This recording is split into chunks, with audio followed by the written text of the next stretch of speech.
Jalen Jones, ang inaasahang magiging bagong import na papasok sa PBA para sa team ng Converge.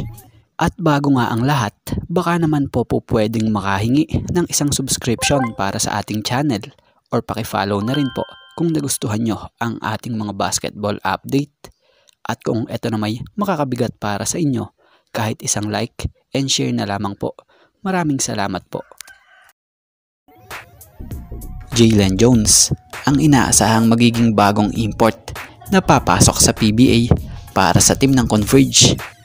Dahil batay sa report na nabasa natin ayon kay Basketball Zone Credit po, Jalen Jones will replace injured Scottie Hobson as Converge's import. He will be arriving today and might not be able to play in FiberX's game against Terra Firma later.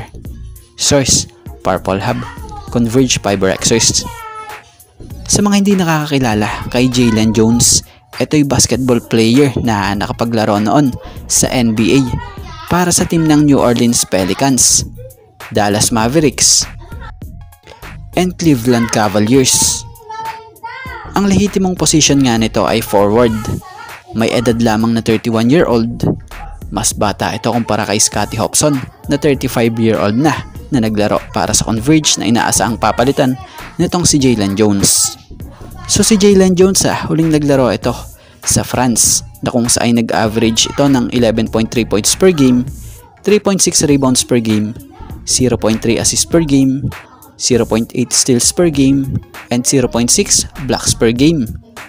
So yan, batay sa estilo ng laro nito, physical rin, sanay sa banggaan at talaga namang makatawan.